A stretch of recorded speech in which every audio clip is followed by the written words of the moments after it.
네, 저는 주식 공부하는 평범한 회사원이고요. 오늘은 2020년 9월 6일입니다. 9월 들어서 첫 비디오네요. 어떻게 보면.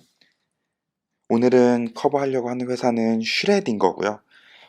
아무래도 이 회사를 본 이유는 하나입니다. 바로 요 기사인데요. 어우, 카팩을 믿고 미 슈레딩거를 샀는데 서학개미 울었다. 내가 서학개미인데. 이거 보면 8월 24일 날 나온 기사인데 요때 샀대요. 한국 분들이 서학개미가. 저는 이 회사가 있는지도 몰랐는데 요때 샀는데 요렇게 떨어졌죠. 지금은 더 떨어졌죠. 53불까지 떨어졌으니까 정말 정말 이거 충격적인데 이걸 보고 나서 그러고 또 막 빌 게이츠 뭐 이렇게 막 회사 지분 갖고 있다 뭐 이렇게 하니까 저도 그래서 한번 이 회사를 이제 조사를 해봤고요. 우선 기본적으로는 슈레딩거 비즈니스 모델, 그 다음에 모건 스탠리 리포트를 기반으로 하기 때문에 아무래도 2분기 실적 리뷰를 보고 모건 스탠리 목표 주가 이렇게 볼 거고요. 이번에는 특히나 목표 주가에 대한 제 개인적인 생각도 한번 넣어봤습니다. 이 리포트는 말씀드린 대로 모건 스탠리 리포트를 기반으로 했고요. 8월 10일, 그러니까 거의 한 달 됐죠. 한 달 된 리포트입니다.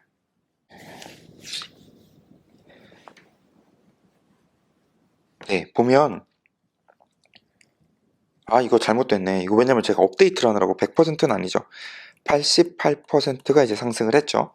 보면 왜냐면 이제 53.7불까지 떨어졌으니까 제가 원래는 이거 저번 주에 뭐 하려고 해가지고 그때 한 63불 뭐 이렇게 돼서 100% 이상 올라긴 했는데 지금은 88%인데 보면 사실 그게 문제가 아니라 여기서 떨어진 게 문제죠. 왜냐면 요게 이제 7월 달이니까 아무래도 보면은 이때 이제 뭐 거의 지금 50% 가까이 떨어졌죠.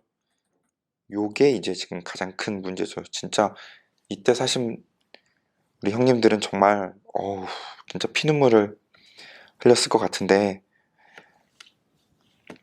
우선 슈레딩거를 보면 저도 이번에 처음 안 거여가지고 두 개의 비즈니스로 구성이 되어 있습니다. 기본적으로는 소프트웨어 비즈니스, 그러니까 뭐 physics based computational software platform 뭐라고 하는지 진짜 잘 모르겠는데 저도 나름 이과생인데 전혀 잘 모르겠는데 기본적으로는 뭐 소프트웨어 플랫폼 사업인데 뭐 신약 발견해주고 성분 개발을 도와주는 소프트웨어예요. 그러니까 머신러닝 뭐 이렇게 해가지고 하는 것 같더라고요. 저도 진짜 잘 모릅니다. 여기까지만 딱 알고 바이오 파마 오퍼튜니티, 이게 이제 드럭 디스커버리 플랫폼인데 보면은 이 소프트웨어를 통해서 뭐 파트너십을 하든 뭐 어떻게든 해가지고 직접 신약 개발에도 참여를 하더라고요. 그래서 파이프라인도 있고 막 그래요. 막 화이저나 이런 것처럼. 기본적으로 현재까지는 소프트웨어 비즈니스가 대부분을 차지합니다. 전체 매출에서. 사실 이 드럭 디스커버리 플랫폼은 많이 차지하고 있지는 않고요. 근데 향후에는 이쪽이 더 좋아질 거라고 합니다. 그래서 파이낸셜 모델, 뭐 향후 레버뉴 포캐스트 보면 이쪽이 이제 결국에는 소프트웨어를 이제 앞지를 거다. 매출 측면에서 봤을 때 그 얘기를 하더라고요. 요거는 이제 회사 측 발표인데, 이제 슈레딩거의 발표인데, 보면 이제 뭐 고객 수라든가 계약 평균 단가가 지속적으로 증가할 것으로 예상을 하고 있더라고요. 뭐 2018년부터 2024년까지 보면 고객 수는 매년 5%씩, 매년, 이거 K거죠. 요게 이제 5%씩 증가할 것으로 예상을 하고, 평균 단가도 보면은 매년 12%씩 증가. 그러니까 매출은 뭐 이거 곱하기 이거니까 고객 수 곱하기 계약 평균 단가니까 매출은 정말 기하급수적으로 증가할 것으로 회사가 전망하는 거죠. 굉장히 행복회로 느낌이 조금 있는데 하여튼 회사는 이렇게 전망을 하고 있고요. 자, 그럼 모건 스탠리는 어떻게 생각을 하냐? 모건 스탠리는 기본적으로 2분기 실적은 굉장히 잘 나왔어요. 얘네들 말에는. 우선 첫 번째로 소프트웨어 비즈니스 매출이 예상치보다 잘 나왔다. 예상치는 이제 마켓 컨센서스죠. 아니면 뭐 모건 스탠리가 어떻게 예상을 하든지 보면은 모건 스탠리는 이렇게 여기 그러니까 180억 예상한 거죠. 소프트웨어 매출을 180억을 예상을 했는데 한 210억 나왔어요. 꽤 잘 나왔죠. 그래서 이제 이거는 예상치를 이제 웃돌았죠. 근데 신약 개발 비즈니스, 아까 얘기한 드럭 디스커버리, 요거 매출은 시장 예상치보다는 안 나왔어요. 왜냐면 시장 예상치가 여기 한 44억 생각했는데 얘네들이 22억 나왔어요. 그러니까 50% 나온 거죠. 근데 뭐 보시면 아시겠지만 드럭 디스커버리는 비즈니스 자체가 아직까지도 굉장히 작고 이제 신약 개발이 성공했다라고 할 수 있는 어떤 마일스톤 타이밍을 평가하기가 너무 애매해서 얘네들도 보면은 굉장히 drug discovery revenue is typically lumpy from quarter to quarter. 그러니까 분기마다 이 drug discovery 매출은 계속 왔다 갔다 하는 거예요. 그러니까 좀 그래서 그게 크게 아주 가중치를 두고 있지는 않습니다. 굉장히 심각하다고 생각하고 있지는 않고 또 어떻게 보면 이제 주가를 하는 데 있어서 가장 중요하다고 할 수 있는 어닝 per share를 보면 예상치보다 굉장히 잘 나왔어요. 보면 예상치는 마이너스 0.25였는데 실제는 마이너스 0.06, 굉장히 잘 나왔죠.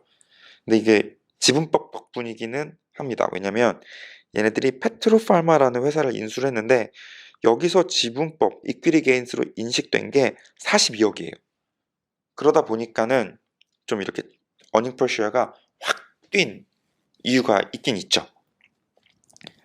그래서 모건 스탠리는 2020년 어닝 per share를 상향 조정하고 2021년도에는 플러스 어닝 per share를 이제 전망을 하고 있습니다. 보면 방금 말씀드린 대로 2분기에는 이제 어닝 per share가 확 뛰었고 오히려 3분기에는 깜짝 플러스가 될 수도 있다고 얘기를 해요. 왜 그러냐면 얘네들이 조금 지분을 가지고 있는 것 중에 릴레이 세라퓨틱이라는 회사가 있는데 이게 IPO를 한답니다. 그러면 얘네들한테 170억이 좀 수익으로 반영이 된대요. 그래서 이걸 어닝콜에서 얘기를 해서 좀 3분기에는 깜짝 플러스 어닝 퍼시어가 될 것 같고 4분기에도 얘네들이 조금 상향 조정을 했어요. 그러다 보니까 2020년에는 뭐 마이너스 0.83 어닝 퍼시어 이게 좀 상향됐죠. 딱 보면 왼쪽 차트를 보면 아시겠지만 그리고 2021년도에는 플러스 2025년도는 당연히 플러스고 이렇게 될 것으로 전망을 하고 있습니다. 모건 스탠리는 역시 개인적으로 보기에는 굉장히 행복회로 느낌이 조금 있어요. 바이오테크 회사가 이렇게 빨리 플러스 어닝 퍼시어를 낼 수 있을까? 이거에 대한 의문은 저는 있긴 있습니다. 그래도 하여튼 자, 그래서 목표 주가는 뭐냐? 얼마냐? 요 60점, 이거 잘못 쓴 겁니다. 왜냐면 제가 저번 주에 했던 거여가지고 그리고 이렇게 53까지 떨어질 줄 몰랐어서 그럼 53불이라고 하면 거의 40불이 오른 거니까 지금 80불이가 오를 수가 있는 거죠. 그죠? 60.5가 아니고. 그래서 이제 93불을 하여튼 목표 주가를 얘기를 하고 있는데 이거는 2021년도 매출에서 엔터프라이즈 밸류, 그 기업 가치를 20배를 곱한 거예요. 근데 그 중에서 드럭 디스커버리는 아무래도 좀 확실하지가 않다 보니까 요거는 10% 디스카운트를 했습니다. 이거 보면 잘 안 보이는데 요게 2021년인데 얘네가 생각하고 있는 매출이 있거든요. 소프트웨어 매출이 104.8, 드럭 디스커버리 매출이 72인데 요거 곱하기 20을 한 거예요. 물론 요거는 이제 10% 디스카운트 0.9를 해서 곱하기 20을 했죠. 요걸 해서 더한 게 이제 엔터프라이즈 밸류가 딱 뜨는 겁니다. 뭐 이건 뭐 좀 금융 뭐일 수도 있는데 저도 뭐 하여튼 이 엔터프라이즈 밸류가 있으면 엔터프라이즈 밸류를 두 개로 나눌 수가 있죠. 넷 뎁트 그 다음에 요건 이퀴티 밸류.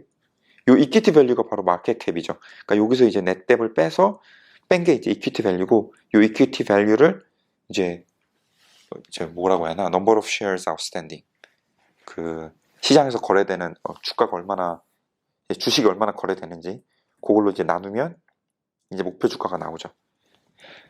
이제 그래서 모건 스탠리는 93불이 나왔어요. 이제 제가 이슈를 얘기하는 건 요 20배인데 그리고 10% 디스카운트고 왜냐? 얘네들이 모건 스탠리가 3월에도 리포트를 냈어요. 그런데 그때는 2020년 레브뉴에서 13배를 곱하고 드럭 디스커버리 디스카운트 레이트를 아무래도 확실하지가 않으니까 요거를 12.5%를 때렸어요. 궁금한 건 왜 그때는 13배를 때리고 드럭 디스커버리 디스카운트를 12.5%를 했는데 지금은 갑자기 20불에 드럭 디스커버리 디스카운트를 10%를 했는지. 그러니까 그때는 목표 주가가 43불이 나왔는데 지금은 93불이 나온 게, 아니 멀티플을 13배에서 20배로 올렸는데 뭐 당연한 거죠 이거는. 그럼 왜 이렇게 올렸는지 이걸 제가 잘 모르겠어요. 너무 좋아져서? 너무 좋아졌다고 얘기할 수도 있죠. 아니면 왜냐면 이제 보면 어닝퍼시어가 이렇게 상향 조정되고 플러스 될 거라고 봤으니까. 근데 너무 좀 뭐라고 하지? 행복회로가 아닌가. 너무 행복회로가 아닌가. 그래서 제가 3월 밸류에이션 매트릭스를 돌려봤어요. 그냥 따로. 근데 이제 어닝퍼시어가 돌아갔으니까 조금 굉장히 보수적으로 13배가 아니라 14배로 하고 12.5% 디스카운트를 돌려봤어요. 그러면 물론 이게 60.5%가 아니라 53불이죠. 이게 목표 주가가 33불이 됩니다. 네. 그러면 뭐 45%는 아니지만 지금보다 오히려 한 20불이니까 한 40%더 떨어질 수 있죠. 진짜로, 그죠? 이게 굉장히 좀 안 좋은 얘기일 수도 있는데 만약 얘네들의 3월 그 모건 스탠리의 3월 밸류에이션 매트릭스를 그대로 적용한다면 사실 목표 주가는 33불 나와야 돼요. 얘네들이 왜 20배 그 다음에 10% 디스카운트를 했는지는 모르겠지만 만약 3월달과 비슷한 매트릭스를 돌린다면, 메소드를 돌리면 목표 주가는 33불이 나옵니다. 뭐 개인적으로 뭘 믿어야 될지는 잘 모르겠어요. 아무래도 모건 스탠리 분들이 당연히 전문가시니까 당연히 93불이 더 맞을 수도 있겠지만 바이오테크라는 것 자체가 아직 뭐 플러스 에비타도 아니고 수익을 전혀 내고 있지 않는 모델인데 너무 행복회로를 돌리고 있지 않나 라는 생각을 개인적으로 하고요. 조금은 부정적인 내용일 수도 있지만 이렇게 뭐 형님도 이렇게 얘기할 수도 있죠. 뭐 이런 식으로 주식하면 안 된다. 미래를 봐야 된다. 뭐 이렇게 생각할 수도 있지만 저는 뭐 개인적으로는 뭐 투자할 생각은 없고요. 하여튼 모건 스탠리 굉장히 긍정적으로 보고 있습니다. 그래서 정말 미래를 본다면 뭐 투자를 해도 나쁘진 않지 않을까. 저는 안 하겠지만 그렇게 생각을 하고 있습니다. 네, 하여튼 도움이 되셨으면 좋겠고요. 이상입니다.